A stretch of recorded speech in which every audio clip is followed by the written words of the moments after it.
Olá, meu povo, tudo bem? Hoje a gente vai falar um pouquinho de Relative Pronouns. E essa é a matéria de como a gente fala que.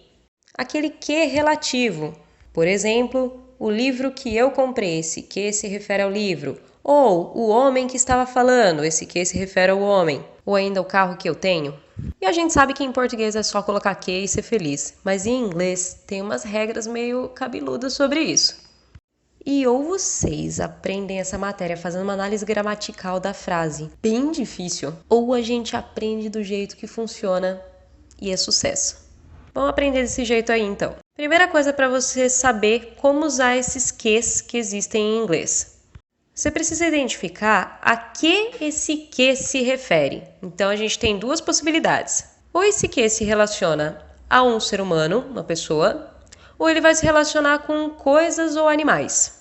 E aqui a gente começa a primeira divisão. Vamos pensar só no que se relaciona com seres humanos. A gente vai ter 4 situações, 4 regrinhas que a gente tem que analisar. Quando vocês começam a aprender sobre essa matéria, como que geralmente é a estrutura de exercício? Você vai ter uma lacuna para preencher com todos os ques que existem em inglês. Essa lacuna vai estar dentro de uma frase e você vai ter que se deter a analisar essa frase para saber o que usar. Então vamos para o primeiro caso das 4 regrinhas. Vamos imaginar que a gente tem uma lacuna e logo depois dessa lacuna só veio um verbo. Toda vez que a gente tiver esse cenário aqui, a gente vai ter que usar o que? Como who ou that. Eu posso usar os dois. Lembrando que esse que é em relação a seres humanos. Não vou dar exemplo agora de imediato, segura um pouco. Vamos para a segunda regra. Segundo caso é quando você olhar para o seu exercício e logo depois da lacuna tiver aparecido um novo sujeito e logo em seguida um verbo. Nesse caso aqui, o que pode ser o who, pode ser o that e a gente pode deixar sem nada, deixar vazio. O terceiro caso é quando depois da lacuna tiver um substantivo, ou seja, uma coisa que a gente não vai conjugar, livro, porta, maçã, mais um novo sujeito fazendo uma nova ação, ou seja, mais um verbo. Nesse caso, a gente vai ter que usar whose para fazer o que. E no quarto e último caso, vocês vão ter que prestar atenção na frase caso antes da lacuna tiver vindo uma preposição. Nesse cenário, o que vai ter que ser who com perninha que a gente fala. Ele vai virar o whom. Lembrando que preposições mais comuns aqui vão ser o to, o for, with, about, without e assim vai. Essas são as 4 regras de ouro que vocês vão ter que decorar. Através delas, vocês vão conseguir fazer todo o restante da matéria. Agora vamos ver essas 4 regras aplicadas em exemplos. Vamos ver o uso da primeira. O homem que morava aqui. Presta atenção, em português mesmo. Olha o que veio em seguida do que. Morava. Morava é verbo. E na frase o homem que morava aqui, percebam que o que se refere ao homem, ser humano, ok?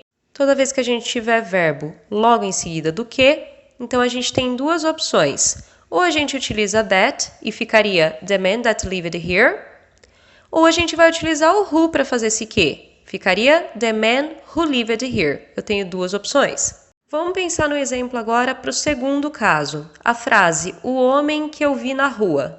Repara na frase o que veio depois do que. Veio um eu e um vi. Ou seja, veio um sujeito e um verbo.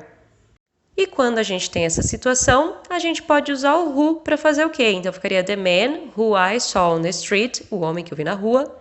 Ou eu ainda posso usar o that, the man that I saw on the street. E o mais comum, porque a gente curte economizar a fala, é deixar vazio. The man I saw on the street. Isso daqui no dia a dia, numa situação de fala, é o que vocês mais vão encontrar. Terceiro caso é um pouquinho mais complicado. Vê essa frase aqui, ó. O homem cujo livro eu comprei. Batendo o olho, a gente não achou pronome que nenhum. Mas pensa um pouquinho. Esse cujo que apareceu na frase, ele tem o mesmo sentido de que ou de quem. O homem que eu comprei o livro, o homem de quem eu comprei o livro. Então, uma dica também, além da própria regra, é toda vez que você puder substituir o que por cujo ou cuja, você vai ter que usar whose. Mas você também pode só considerar a regra, porque depois do cujo veio livro, eu comprei. Substantivo, um novo sujeito e um novo verbo. Então, essa frase em inglês poderia ter ficado the man whose book I bought. E o último caso que precisa ser decorado, pensa no exemplo, o homem sobre quem eu falava. De novo, só de bater o olho você não consegue encontrar o pronome que. mas acho que agora você já consegue até pressupor que vai ser esse quem aí. É o mesmo que dizer o homem de que eu falava, blá blá blá blá blá. Agora repara logo antes do quem. O que apareceu? Apareceu um sobre. A gente sabe que isso é preposição em inglês. Depois de preposição que referente a um ser humano, então essa frase ficaria The man about whom I talked. Beleza, dessa matéria, saber essas 4 regras é o arroz e feijão. Lembrando que se a gente fosse analisar gramaticalmente, a gente ia ter que ver o que tinha de adjunto de nominal, o que era complemento, quem que era o sujeito, onde que estava o objeto, para saber o que tinha que usar. Decorou as 4 regras, agora vai ficar tudo bem mais fácil, porque a gente vai reaproveitar elas. Então, bora falar do que em relação a coisas ou animais. Para esse caso aqui, é tudo o mesmo esquema. Quando vem verbo depois, quando vem sujeito, mais verbo, quando vem preposição antes, mesmo rolê. Porém, agora vocês vão ter que decorar uma única coisa. O who e o whom, que a gente usava para fazer o que em relação ao ser humano, ele vai se transformar em which, quando em relação a coisas ou animais. O que quer dizer que o que em relação a coisas ou animais é bem mais fácil, já que tem menos coisas para você saber. Esperar essa mão lazarenta passar fazendo randandandandan. Já que essa matéria é meio embaçadinha, vamos dar uma revisada aqui juntos. O que em relação a pessoas?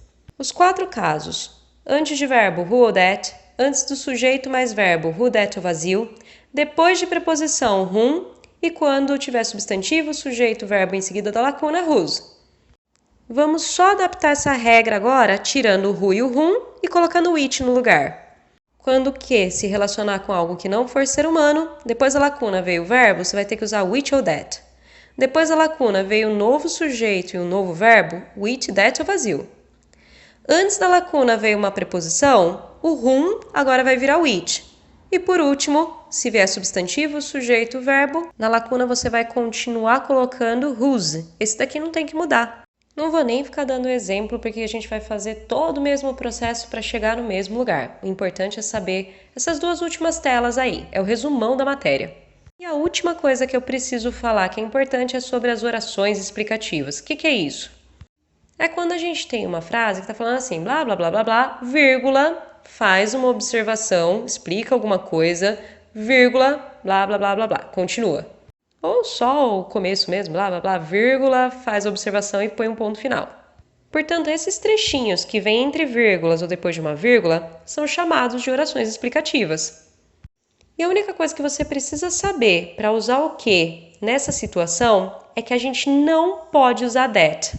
A gente vai continuar utilizando todas as outras regras, who, whom, whose, which, normal, só não utiliza that. E pronto, com isso vocês conseguem simplificar bastante o caminho que vocês fazem para conseguir resolver exercícios dessa matéria.